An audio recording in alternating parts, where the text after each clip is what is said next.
Bonsoir tout le monde, conseillers, conseillères et notre citoyen. Alors, c'est un peu particulier ce soir, j'ouvre une séance extraordinaire, mais il y a à peine couple d'heures, on nous a demandé de faire le moins de contacts possible et on aurait pu annuler la séance, mais on pouvait aussi la tenir dans la mesure du possible. Okay? Parce que nous, on ne se voyait pas trop annuler la séance parce qu'on avait eu de la misère à aviser nos citoyens à si court délai que notre séance n'était pas en cours. Alors là, elle est enregistrée, elle va apparaître sur notre site comme ça. Et on a l'intention de faire aussi un super feu d'infos express sur le budget dès la première semaine de janvier. Ça va aider aux gens qui peut-être avaient décidé de ne pas se présenter ce soir. Je vais profiter de l'occasion de donner la parole à William pour dire un petit peu les mesures de COVID qui vont s'appliquer aussi pour le bureau. En effet, depuis 5 heures, le télétravail est maintenant obligatoire là, partout au Québec, là, comme c'était le cas l'hiver dernier. Donc, les mêmes mesures vont s'appliquer là, au bureau municipal. Donc, on va retomber en fermeture de bureau, donc sur rendez-vous seulement pour les urgences qui ne peuvent pas être réglées par courriel ou par téléphone.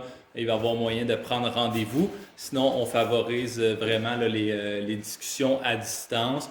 Pour tout ce qui est remise de documents, paiement de taxes, on garde le système là, de la boîte grise à l'arrière du bureau municipal. Donc, vous pouvez déposer les enveloppes, les documents dans cette boîte-là qu'on regarde régulièrement, donc, comme c'était le cas l'année dernière.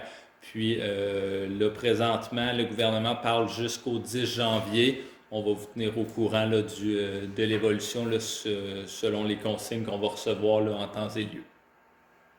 Parfait. Alors, l'avis de convocation a été signifié à l'ensemble des conseillers. J'ai 2 conseillers qui sont présents par Teams, puis un conseiller qui est absent, mais qui a témoigné du fait qu'il avait bien reçu l'avis de convocation. Pour ça. Alors, si on regarde notre ordre du jour, c'est une séance sur le budget. Alors, c'est l'ouverture de la séance, l'adoption de l'ordre du jour, période de questions, présentation du budget 2022, délibération sur le budget, adoption du budget du plan pluriannuel d'immobilisation, période de questions et la levée de l'Assemblée extraordinaire sur le budget. Normalement, on ne peut pas ajouter rien à l'ordre du jour, mais il faut adopter quand même cet ordre du jour-là, ce que j'ai un proposeur. Nathalie Garot, j'en fais la proposition. Merci Nathalie. Puis c'est bien d'avoir pris le réflexe de se nommer pour l'enregistrement, c'est parfait.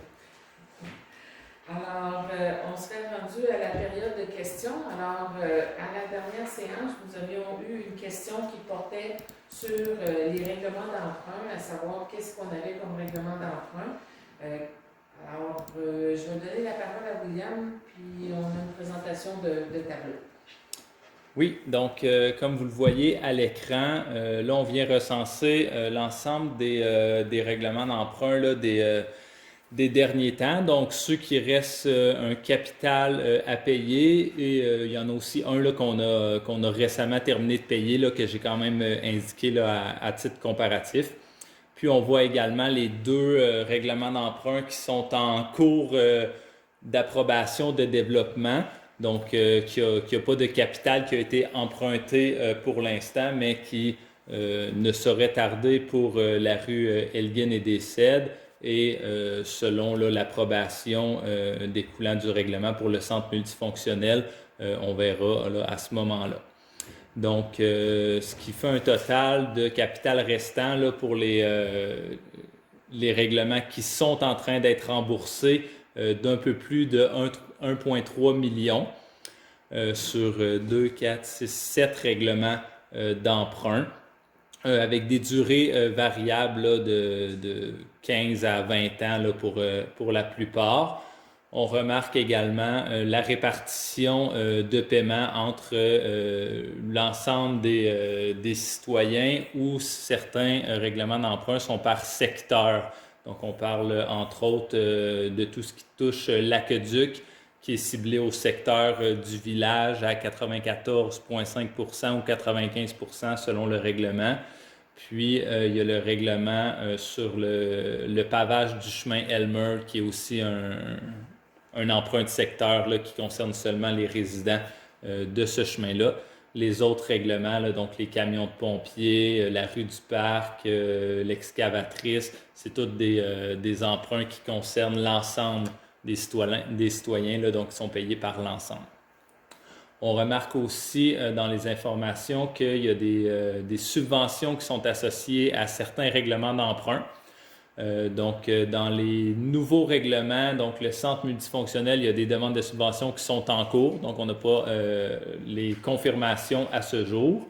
Pour le 1191, donc la rue Elgin et des Cèdres, on a plusieurs subventions, donc RIRL et FIMO, sur 10 ans pour le RIRL pour un montant d'environ 342 000.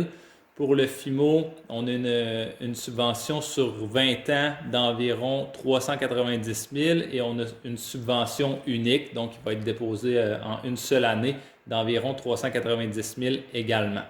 Donc, ce qui concorde un petit peu avec la durée du financement de 20 ans, c'est parce qu'on a une subvention qui endure 20 ans. Au niveau du 11-12, donc la rue du Parc, on avait un emprunt de 445 000 $ qui a été remboursé en 3 ans, ce qui est quand même très rapide là, considérant le montant emprunté. C'est parce que ce montant-là a été subventionné par la TEC, donc la taxe sur l'essence et contribution du Québec de 2013 à 2018. Donc, c'est pour ça que ça a permis de rembourser ce montant-là seulement en 3 ans. Puis, la dernière subvention, c'est au niveau de l'aqueduc, sur la mise aux normes du réseau aqueduc, qui a eu lieu il y a de cela 9 ans. Une subvention qui durait 10 ans, d'environ 33 000 $ par année, donc qui va se terminer en 2022. Donc, ce 33 000 $-là ne sera plus au budget à partir de 2023. Donc, c'est au niveau du tarif là, du secteur que le montant va être réajusté. Ce qui correspond, là, grosso modo, à un peu moins de la moitié de ce qui est payé présentement là, pour le remboursement du capital et intérêt de la subvention. C'était quand même un montant qui était considérable. Merci. Est-ce que ça répond à votre question, M. Bergeron? Oui, ben oui, c'est très bien. C'est bon. Je ne sais pas si ce serait possible d'avoir une copie peut-être à ce moment-là. Absolument. Oui, ça aussi, ça va être écrit dans le procès-verbal. OK. Il va être au procès-verbal, c'est sûr. Je vais vous le donner avant, mais c'est certain que tous les citoyens pourront y avoir accès. Est-ce que j'ai d'autres questions à ma première période de questions? D'accord, merci. Alors, quatrième point, présentation du budget 2022. Alors, dans un premier temps, je vais présenter les écarts, puis après ça, M. Richard va nous présenter le budget en 4 colonnes. Donc, les écarts sont à l'écran. Dans les dépenses, dans un premier temps, il y a tout ce qu'on a fait par rapport à la mise en œuvre du plan de développement. Alors, on en a pour 92 000 $, c'est-à-dire 25 000 pour le fonctionnement du centre multifonctionnel, alors dans le sens des dépenses d'opération, électricité, assurance, entretien, et le règlement d'emprunt qui ne sera pas en vigueur encore la prochaine année, mais dont on va devoir payer les intérêts autour de 10 000 probablement.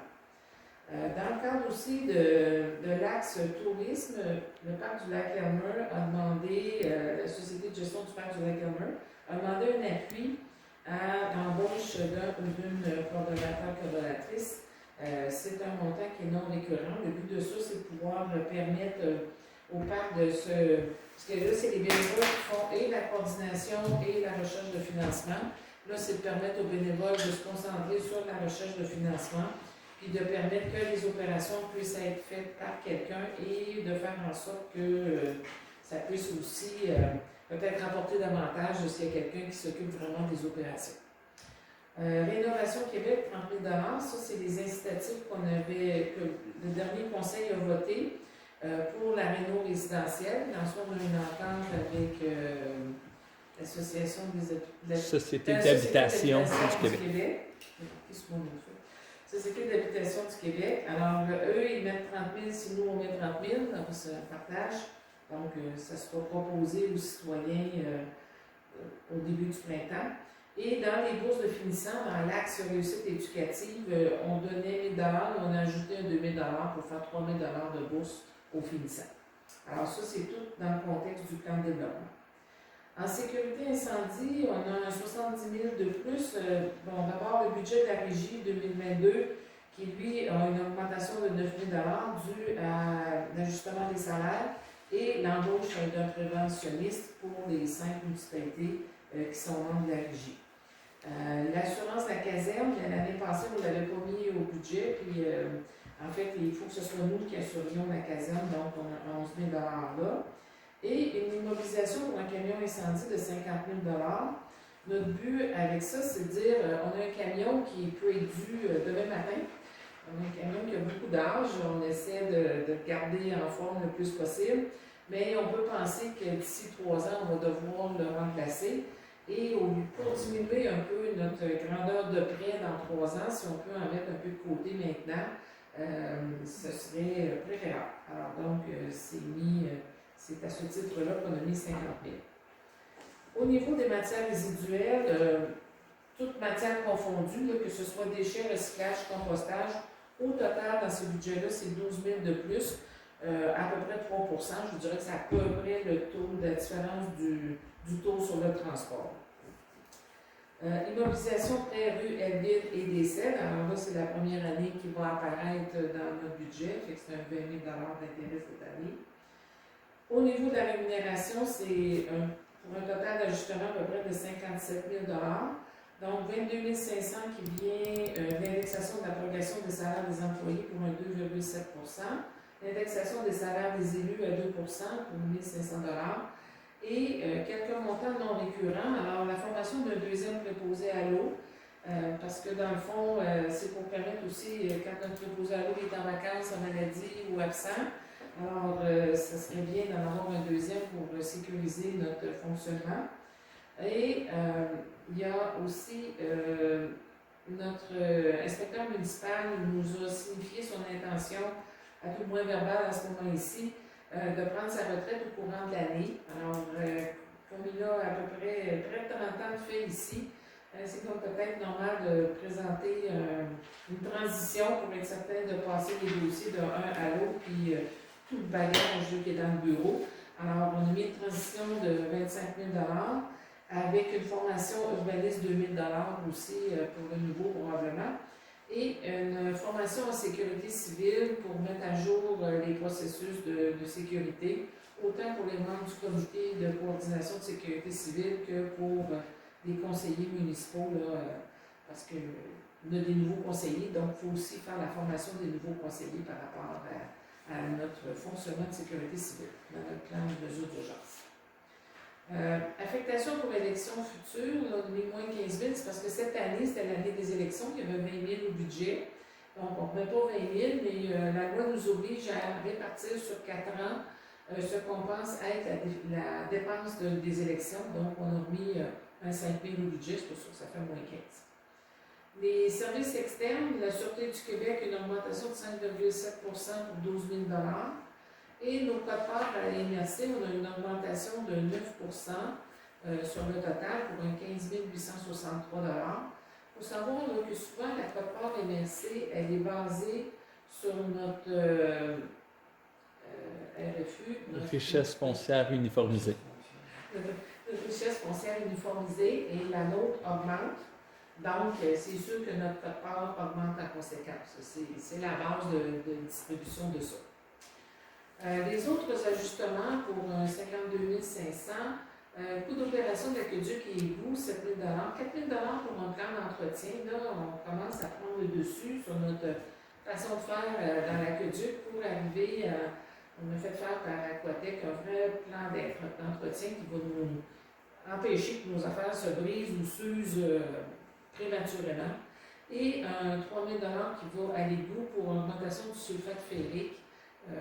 On avait déjà cette dépense-là, mais notre volume de sulfate ferrique n'était pas assez élevé pour nos besoins, donc il faut augmenter notre budget. Pour l'aqueduc, il y a une lettre d'entente qui a été signée avec le syndicat, lettre d'entente 11, qui traite de la gestion des appels d'urgence par rapport à l'aqueduc, par rapport à la station de pompage, les 2 stations de pompage. Alors ça, c'est équivaut à 10 000 pour l'année. L'électricité de la roulotte, ça c'est l'endroit de repos proche au garage parce qu'on n'en avait pas et à quelque part c'est plus intéressant d'avoir un endroit chauffé, propre et dans lequel on peut manger et se reposer. L'emprunt au QDC et Elgin, parce que c'est la première année qui apparaît à notre budget, 20 000 $. On a ajouté 10 000 et 10 000 d'abat de poussière et 4 000 de ponceau. Fait que ça veut dire que l'été prochain, ça nous permettra de faire davantage d'amélioration de chemin. Parce que vous savez, quand on a, en général, on passe la niveleuse. Je suis bon, j'ai trouvé.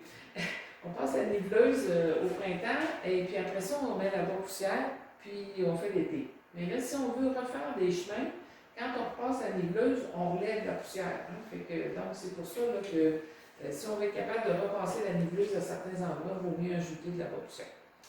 Et puis, on a toujours une bonne série de ponceaux qu'on veut modifier là, pour toujours se prémunir des changements climatiques qui mettent à dure épreuve nos ponceaux. Alors, mise à jour de ce côté-là. 1 000 $ pour la maison de la 5e saison, parce qu'on s'est engagé sur un plan de 3 ans.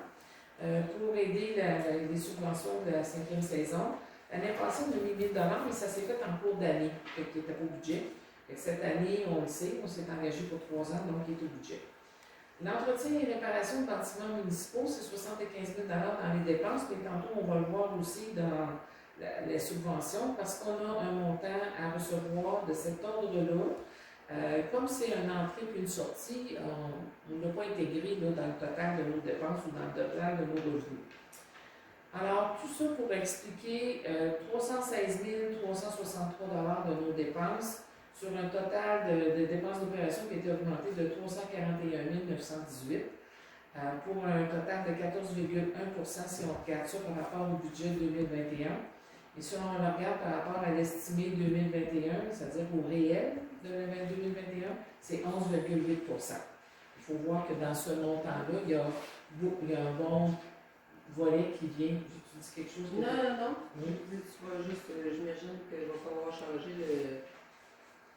On a ajusté nos chiffres, là, 341 000. Non, lui, il est correct, c'est le total. Oh, Ça, c'est le vrai chiffre. Le 316, si je l'ai dit, c'est les Le 316, c'est ce qu'on a donné comme explication d'écart. Okay. On en a expliqué 316 000 sur 341 000. Okay? Excusez-moi. C'est comme ça qu'il y a ça. C'est parfait, merci. C'est bon. Puis par rapport à l'estimé de l'année, ben, ça fait 292 224, c'est plus 11,8 %. C'est plus proche de notre estimé. Si on rend compte qu'on a mis un bon montant sur le plan de développement. Alors ça fait le tour des dépenses. Du côté des revenus, alors en partant, on a l'entretien des bâtiments 75 000 dont je viens de vous parler. On met en lumière qu'on avait reçu une subvention COVID, on en a eu dans le fond les 2 dernières années. On n'a pas d'annoncé pour notre année qui s'en vient.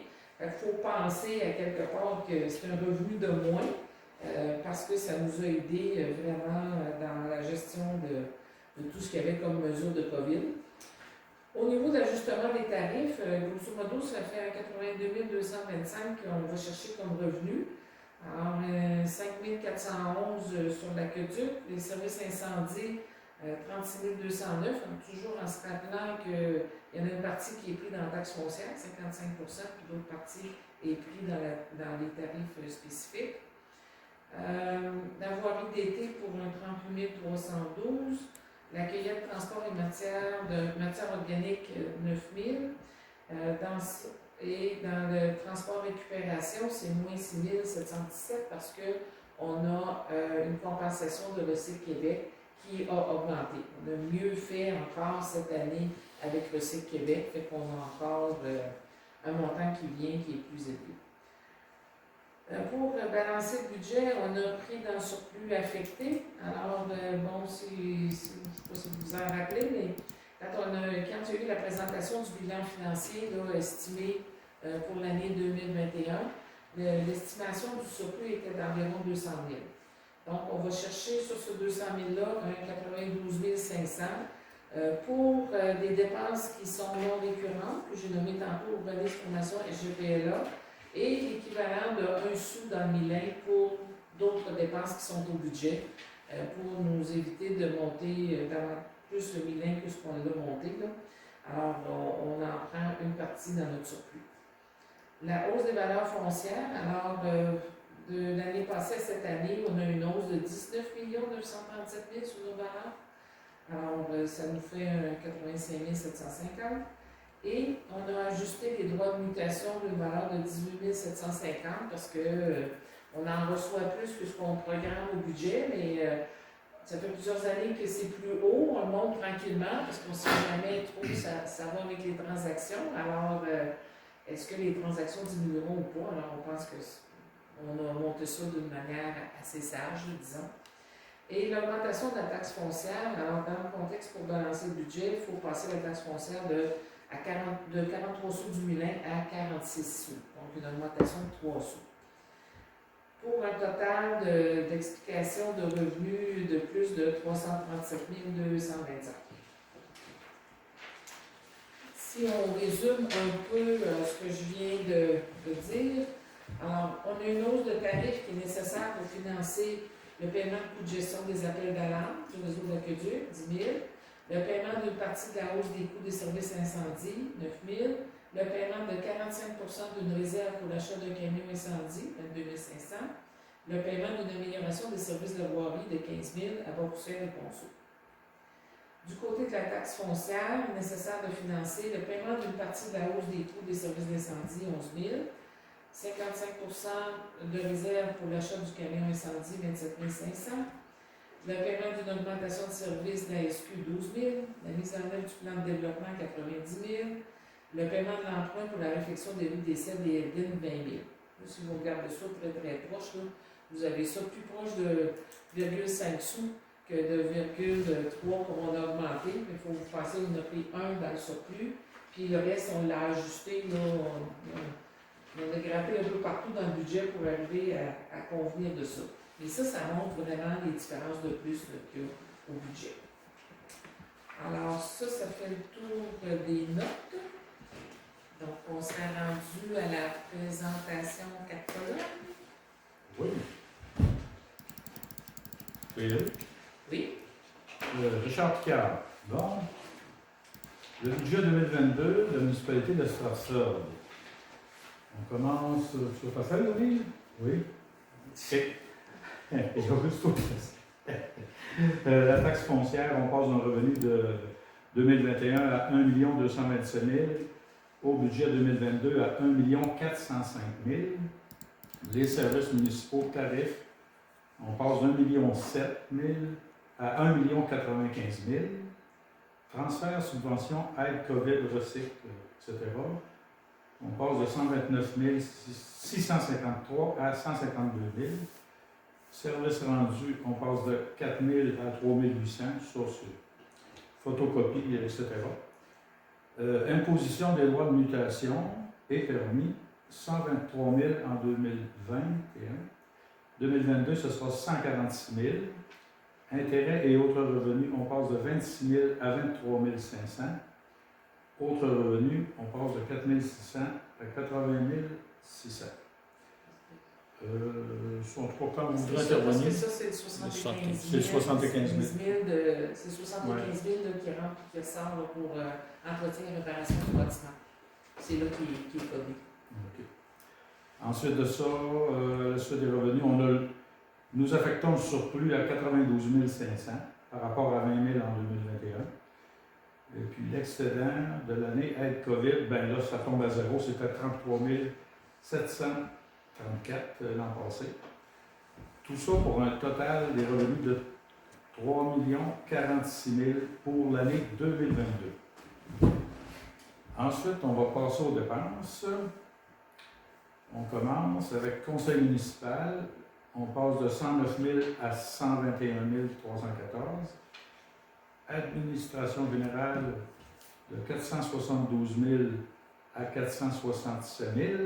Ça diminue. C'est principalement 15 000 des élections là, qui n'est pas là. Pour un total d'administration, 588 447. Ensuite de ça, Sûreté du Québec, on passe de 208 à 220 000. C'est à peu près 6 d'augmentation. Service incendie de 163 000 à 243 000. Là, il y a principalement le camion incendie en partie, là, hein, puis assurance, etc. Là, des choses qui ont été nommées tout à l'heure. Ensuite, sécurité civile, on passe de 9 925 à 11 970. Bon, il y a de la formation salaire. Total sécurité publique, 381 000 en 2020 et 476 000 en 2022. Ensuite, la voirie d'été. En 2020, on avait 397 000. Nous avons 2022, oui, j'ai dit 2 fois 2022. 397 000, c'est en 2021, 424 000 en 2022. Ça, comme on a dit tout à l'heure, là, c'est ponceau, salaire, puis À vos poussières. à vos poussières, c'est ça. Merci. Ensuite, l'enlèvement de la neige, on passe de 217 000 à 221 000. Ça est à peu près les salaires, ça. Éclairage des rues, 11 100. En 2022, ce sera encore 11 100. Transport en commun, 2 800 et 2 861. Bon. Voilà, pour un total transport qui passe de 629 000 en 2020 à 664 000 en 2022. C'est 2021. Bon, mettons, dans mes années. OK, allons-y maintenant avec l'eau potable. On passe de 64 000 en 2021 pour 77 900 en 2022. Alors là, je t'accroche avec, moi je traîne toute la vie. En tout cas, allons-y. Ça, c'est principalement la lettre d'entente, là, OK, qui est à 10 000 pour les urgences, répondre aux urgences, puis un système d'entretien préventif aussi pour nos équipements. Passons aux égouts. C'était 40 880. En 2022, on sera à 49 655. C'est principalement dû au salaire puis aux produits de sulfate ferrique qu'il faut acheter en plus grosse quantité. Les déchets, on passe de 136 000 à 139 449. C'est principalement le transport, ça. Matière recyclable, on passe de 64 000 à 78 000. Dans ça, il y a du transport et du traitement. Là. Voilà. Matière organique, ça c'est des lacs bruns. On passe de 60 400 à 69 500. Ça, c'est une question de volume. Là. Tu sais, on a un peu plus de volume dans ça. C'est correct aussi. Là. Ça enlève du tonnerre ailleurs. Voilà. Les fosses septiques, 73 779. Nous avons 79 997. C'est une petite augmentation normale. Protection de l'environnement et des cours d'eau, on passe de 69 000 à 73 471 en 2022. Pour un total, pour l'hygiène du milieu, 510 000 que c'était, nous sommes à 568 800 euros. Ensuite, aménagement. Aménagement, urbanisme et zonage, c'était 105 000, nous serons à 131 000. Principalement, la hausse, c'est principalement le remplacement de notre personne en urbanisme là, qui est prévu cette année. Ensuite, embellissement et développement économique, 29 406 que c'était, on passe à 64 000. Ça, c'est principalement dû au nouveau programme Réno Québec là, qui est fait avec, en collaboration avec la Société d'habitation du Québec. Tourisme, CCDS, promotion Stratford, on passe de 55 000 à 56 000. Ça, c'est à peu près pareil, pour un total urbanisme et développement de 252 654. Ensuite, allons aux activités récréatives. On passe de 82 000 à 116 000. Principalement dans ça, il y a 25 000 supplémentaires demandés par la SGPLA. Ensuite, centre communautaire, on passe de 32 000 à 107 000, ben ça, c'est la rénovation qui est anticipée, là, en tout cas 75 000. 75 000. Centre multifonctionnel, ça, c'est l'église. 25 000, ça, c'est pour les dépenses qu'on s'attend à voir, chauffage, électricité, ménage. Bibliothèque et autres, 12 281 à 12 569 pour 2022. C'est à peu près semblable. Pour un total loisirs culture, 127 108 que c'était, à 261 457 pour 2022. Total des dépenses d'opération, donc, c'était 2 420 000. On est à 2 812 193 pour 2022. Ensuite, on arrive avec les intérêts, frais de banque, remboursement de capital, qui était 202 000. Là, on tombe à 234 000. Ben, c'est principalement les deux prêts qu'on a projetés, là, celui pour le centre multifonctionnel 10 000 et puis le prêt des deux rues, rue des Cèdres et Elgin, 20 000. C'est ça la différence. Les immobilisations, ben 0, 0, on est là pour un total des dépenses pour 2022 de 3 46 736. Ça représente une augmentation, tout comme les revenus, de 16 des poussières. Voilà. D'accord. Alors, on serait rendu au point 5 des délibérations sur le budget 2021. Alors, je ne sais pas si c'est des conseillers qui veulent ajouter quelque chose. C'est sûr qu'on en a beaucoup parlé en atelier, 2 fois plutôt qu'une, et on a fait le tour de ça et on a passé les chiffres pour essayer de faire le mieux possible, puis en même temps de tenir compte de la mise en œuvre du plan de développement et de garder nos opérations à un niveau, je dirais, acceptable et efficace le plus possible. Je sais pas si... Moi, ça me va, là, surtout des points qu'on avait discutés. Je suis à l'aise avec ça. Jocelyn Plante, moi aussi ça me va avec les explications de M. Picard apportées au fur et à mesure des différents éléments que soulignés, puis compte tenu qu'on avait déjà discuté auparavant, c'est assez clair pour ma part. Okay. Est-ce que j'ai des gens en ligne qui veulent s'exprimer? De mon côté, je suis vers montagne, c'est parfait pour moi, ça va. Merci Julie. Ça va? Alors, on serait rendu au point adoption du budget et du plan triennal d'immobilisation 2022, 2023, 2024. Alors, avant d'adopter le budget, on va regarder le plan triennal d'immobilisation. Est-ce que M. Picard, vous voulez nous présenter le plan triennal? Oui, oui. Bon, fait que les 3 années, là, je vais vous les dire en même temps, une après l'autre. Dans le rechargement des chemins, ce qui sera pris au budget, c'est 85 000 en 2022. 2023 et 2024, c'est pareil, 85 000, 85 000. Ensuite de ça, les points d'eau, ça, c'est des bombes sèches pour l'incendie qui seraient pris au surplus, là. Il y en a une de prévue en 2022, 17 000, en 2023 aussi 17 000. Il n'y en a pas en 2024. Pour la voirie, il y a un camion qui a besoin d'une boîte de chargement multifonction, ça serait pris au surplus. Elle est prévue à 25 000 en 2023. Pour la voirie encore, il y a une aile de déneigement qui sera pris au surplus, 20 000 qui est prévue en 2022. Voilà. Ensuite, affichette de numéro civique. Ça, c'est pour la sécurité. Il y a des maisons, des demeures qui sont mal identifiées au niveau, quand il y a des alertes, des choses comme ça, des ambulances ou des incendies. En tout cas, c'est pas prévu 2022, mais 12 000 prévus en 2023.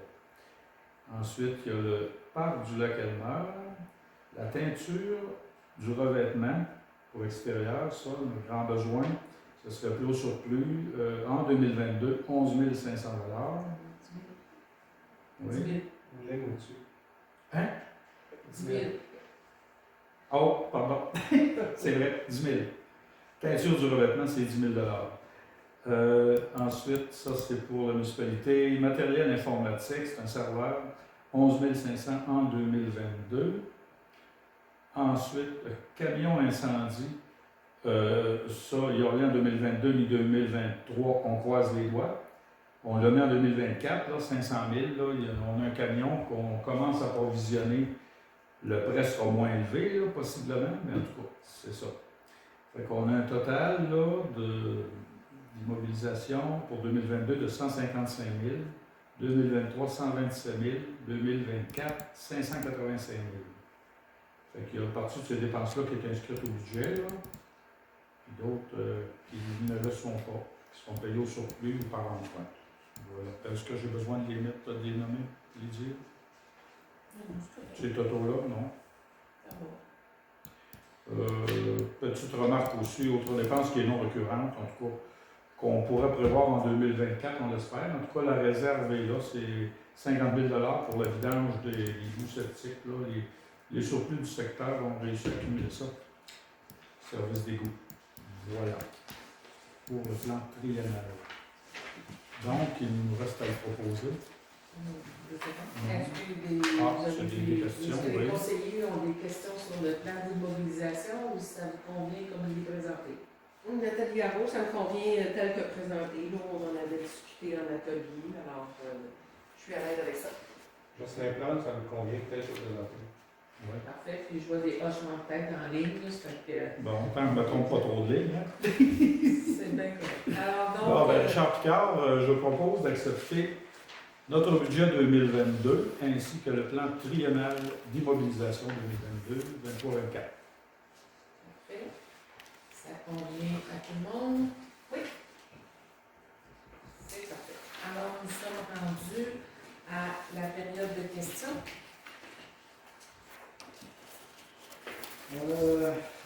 O'Neill Bergeron. C'est sûr que moi, personnellement, je trouve que le budget, je trouve que l'augmentation est assez importante. C'est sûr que l'an passé aussi, le budget 2021 comparé au budget 2020, on avait une augmentation de 9 %. Cette année, on a une augmentation de 16 %. C'est beaucoup, moi, là, personnellement, là, mais je comprends que vous avez fait votre travail, puis c'est aux citoyens, lorsqu'ils vont recevoir leur compte de taxes, peut-être qu'ils vont réagir, ou je ne sais pas quoi, moi, en tout cas, peu importe. J'ai déjà vu ça dans le passé. Et puis, au niveau des questions, peut-être, au niveau de l'embellissement et, on va un petit peu, là, et développement économique, je pense que Richard, tu nous as dit qu'il y avait 25 000 pour la transition, pour le remplacement de M. Saint-Ange, hein, qui est inclus là-dedans. Ça, c'est au niveau de l'aménagement urbanisme, un peu la ligne d'au-dessus. C'est la ligne au-dessus, hein? Oui. Ouais, ok. Au niveau de l'embellissement, à ce moment-là, C'est le programme Réno Québec à laquelle la société, la municipalité a adhéré. 30 000. C'est ça. Ok, ça, c'est rien au Québec. Oui. Ok. En collaboration avec la Société d'habitation du Québec. Ouais.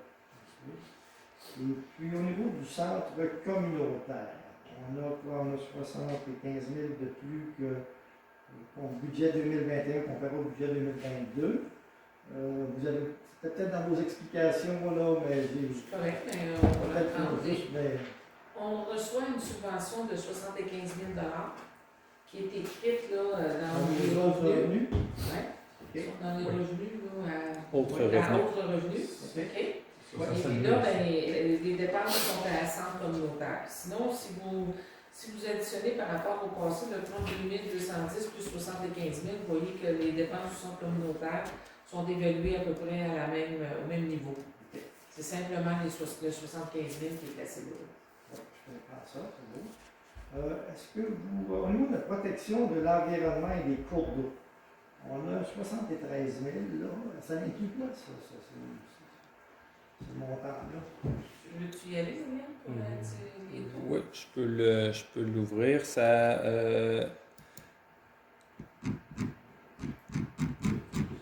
Correct. il y a entre autres le Fonds d'environnement, tout ça. ouais, on a un 30 000 là, pour l'environnement à la MRC. Je vais juste trouver la bonne page. Là. Hygiène du milieu. Attends, Et il va se placer au bon endroit. Moi, je ça, on va. On va voir. Encore gros. J'ai du milieu. Ça s'en vient. Matière, fausse. Aménagement urbaniste, c'est l'autre sens. C'est protection de l'environnement. Oui, donc protection de l'environnement, ici, on a un 34 600 $ pour tout ce qui est association riveraine et également le 25 000 $ là, qui est budgété depuis l'année dernière pour le plan d'action en environnement. Puis, on a également un 9 000 $ là, de quote-part de la MRC pour tout ce qui est protection des cours d'eau. Puis, on a un 29 786 $ pour le programme de gestion des matières résiduelles également, qui est dans cette ligne-là. On n'a pas prévu de montant au niveau, exemple, du lavage des bateaux, ces choses-là, exemple pour le lac, je pense au lac Elgin, étant donné que je demeure au lac Elgin. Toute la question du lavage des bateaux, c'est une question qui est encore en discussion auprès des 5 municipalités dans la table de concertation intermunicipale. Et cette table-là, on va regarder de quelle façon on va subventionner ça. Est-ce qu'on va se faire une entente entre municipalités, puis on va se regrouper, puis on va aller faire l'achat? Et ça, on est au début des discussions, mais elles vont reprendre en janvier par rapport à ça. Fait, compte tenu qu'il n'y a pas de montant encore, non, il n'y a pas de montant au budget. Par contre, je vous dirais, toute la question des bouées que sur le lac Elmer, tout ça, c'est dans le plan environnement. Si je peux compléter, là, également au niveau des stations de lavage, s'il y a des dépenses à avoir en 2022, ça risque d'être un entente, peut-être un emprunt des 5 municipalités plutôt qu'un budget directement dans le budget 2022. Donc, ce n'est pas parce qu'il n'est pas dans le budget que ça veut dire qu'il ne va rien se passer en 2022. Ça va être financé différemment. Puis, pour répondre à votre question, là, vous avez soulevé le fait que l'augmentation des dépenses là, est d'environ 16 %. Effectivement, là, quand on prend les chiffres tels quels, mais je vous invite, là, si on retire le 75 000 de subvention, qui est vraiment une subvention qui rentre et qu'on attribue aux dépenses, là, on parle d'un 10,4 %, donc qui est plus proche là, des années précédentes. Est-ce que vous êtes en mesure de me dire combien, le nombre de matricules là, que nous avons? Pas exactement, là, mais on parle d'environ 1600 quelque chose. 1600 quelque chose.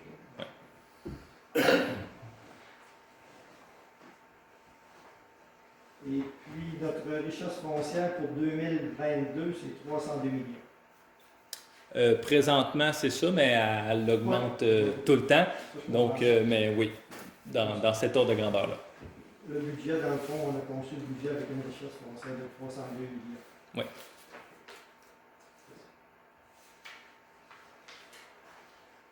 C'est la dernière année du rôle. Oui. Merci bien. Bon. Pas d'autres questions? Où ça va? OK. Donc, on serait rendu à la levée de la séance extraordinaire. Alors, Julie Lamontagne qui concourt à la levée de l'Assemblée. merci Julie. Bon, et il est quelle heure? 19h44? 44. On a un petit break. On a une pause jusqu'à 8h, puisque l'autre séance est prévue à 8h. Et s'il y avait des citoyens qui voulaient se présenter pour cette séance,